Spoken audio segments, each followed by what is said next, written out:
नमस्कार, मैं महक मिश्रा स्वागत करती हूँ आप सभी का फ्रंटलाइन झारखंड न्यूज़ पे। अभी हम मौजूद हैं कला संस्कृति मंत्री हफीजुल हसन के आवास में, जहाँ जेपीएम पार्टी के सदस्य लेने आए हुए हैं। तो आइए उनसे बात करते हैं। जेपीएससी जो लोग विकास विरोधी हैं, रोजगार विरोधी हैं, नियोजन विरोधी हैं, जिन्होंने 5 साल तक यहाँ के युवाओं को हाथ पर हाथ धर के बिठाए रखा, एक भी परीक्षा नहीं ले पाए जेपीएससी की, आज वे लोग भाड़े के लोगों को लाकर इस तरह का काम कर रहे हैं। और जो सच्चे अभ्यर्थी हैं, सही अभ्यर्थी हैं, उनका कोई लेना देना नहीं इस आंदोलन से। जो छात्र हैं भाड़े के हैं वहाँ पे जो बैठे हुए हैं, निश्चित रूप से जो 7 दिन से छात्र जो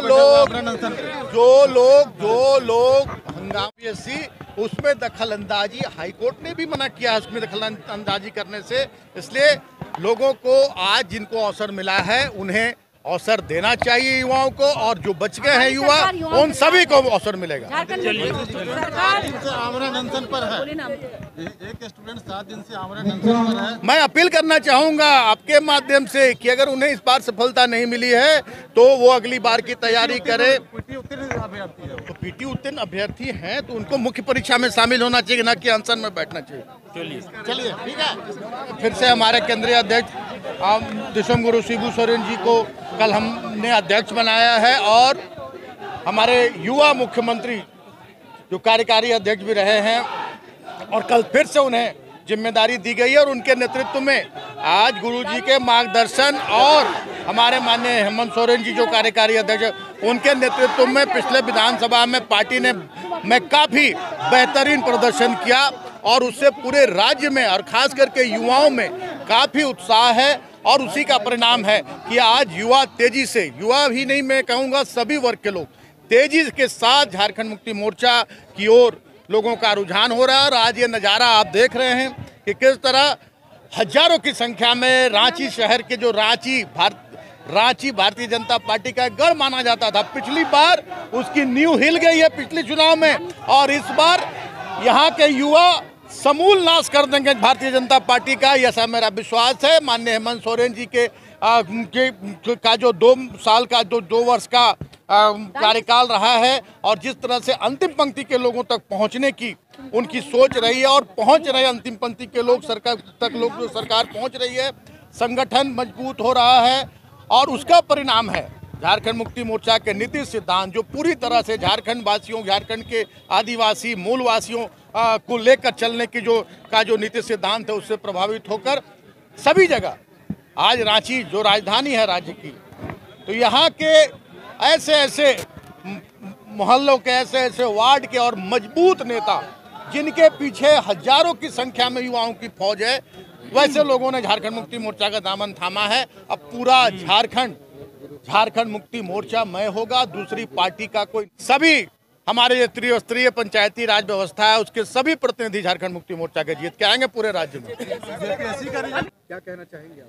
देखिए, माननीय मुख्यमंत्री श्री हेमंत सोरेन जी के कार्यों को देखते हुए युवाओं का रुझान किस तरह से झारखंड मुक्ति मोर्चा की तरफ वो आप देख सकते हैं। और ये बड़ी संख्या में आज रांची विधानसभा क्षेत्र के सैकड़ों कार्यकर्ता अलग अलग क्षेत्र से, अलग अलग गलियों से, मोहल्ले से निकलकर माननीय मुख्यमंत्री जी के हाथों को मजबूत करने के लिए यहाँ आए हैं, पार्टी से जुड़ रहे हैं, और उनको पूरा विश्वास है कि माननीय मुख्यमंत्री जी के नेतृत्व में उनका भविष्य उज्जवल रहेगा, क्योंकि इतनी सारी योजनाएं उन्होंने लॉन्च की हैं लड़कियों के लिए, युवाओं के लिए और तमाम लोगों के लिए। आप सभी जानते हैं सरकार आपके द्वार के माध्यम से तमाम योजनाओं के बारे में बताया जा रहा है, और हम जानते हैं कि आगामी दिनों में 2022 में झारखंड किस तरह से आगे बढ़ेगा। ऐसे भी आप सभी जानते हैं कि कोविड के कारण कुछ काम में बाधा पहुंचा था, लेकिन कोविड में जिस तरह से काम किया माननीय मुख्यमंत्री जी ने कि पूरे देश में उसकी प्रशंसा हुई, आप सभी जानते हैं। और उसके बाद ही वो पूरी तेज़ी से गांव-गांव में जाकर, गली गली में जाकर वो काम कर रहे हैं, आगे भी करेंगे। और जो जनता छोटे छोटे कार्ड के लिए, छोटे छोटे काम के लिए भटकती थी, सरकारी दफ्तरों का पहले चक्कर लगाती थी, उस जनता के द्वार में सरकारी अधिकारी जाके बैठ रहे हैं, ताकि उनका कोई भी कार्ड हो, चाहे वृद्धा पेंशन का हो, श्रमिक कार्ड हो, तमाम चीज़ें बन जाएंगी आसानी से वहीं बैठकर। 23 लाख से ऊपर आवेदन आए थे, उसमें से 18 लाख आवेदन पर का निष्पादन ऑलरेडी हो चुका है, और भी अभी लगातार ये कार्यक्रम चल रहा है। तो आप समझ सकते हैं कि किस तरह से लोगों को आगामी दिनों में काम करने में आसानी होगी।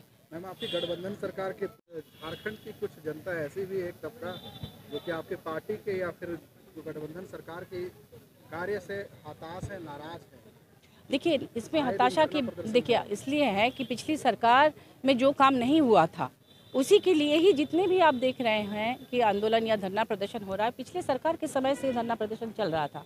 कोविड की वजह से 2 साल कोई काम नहीं हो सका, इसमें आप सरकार को दोष नहीं दे सकते हैं। लेकिन जैसे ही कोविड से हम लोग उबर रहे हैं, तुरंत तेज़ी से काम हो रहा है। आगामी दिनों में आप देखिएगा कि किस तरह से हमारी सरकार की जय जयकार होगी और युवाओं के जो सपने हैं वो पूरे होंगे। इसलिए मैं शुभकामना देती हूँ उन तमाम युवाओं को जो हमारी पार्टी में आए हैं। धन्यवाद। और महाधिवेशन में सबसे पहले तो महुआ मांझी जी को बहुत बहुत धन्यवाद कि यहाँ के युवाओं को इस तरीके से इंक्रीज करके आगे बढ़ा रही हैं युद्ध राजनीतिक में। ताकि इससे क्या होगा कि बाकी के जो आने वाले हम लोग के जो आने वाले समय, जैसे हम लोग यूथ लोग हैं, तो हम लोग उनसे इंक्रीज होकर और भी अच्छे काम कर सकेंगे। राजनीति में आना चाहिए जी, मुझे बिल्कुल लगता है कि युवाओं को भी राजनीतिक में आना चाहिए। इनफैक्ट सारे फील्ड में आना चाहिए जहां उनकी रुचि हो, और हम ही युवक हैं जो आगे के राजनीतिक को चेंज कर सकते हैं। Thank you. लगता है कि हम युवा राजनीति पे ज़्यादा मजबूत हो सकते हैं? बिल्कुल बिल्कुल, क्यों नहीं लगता है। हम युवा से ही इंडिया है। जैसा कि अभी आप सभी ने देखा कि मिथिलेश ठाकुर, महुआ मांझी, हफीजुल हसन द्वारा दीप प्रज्वलित करके इस कार्यक्रम को आगे बढ़ाया गया। और फिर जिन जिन युवाओं को जेएमएम पार्टी की सदस्य लेने थी उन्हें सदस्य दी गई। तो आगे की खबर के लिए बने रहे फ्रंटलाइन झारखंड न्यूज़ के साथ।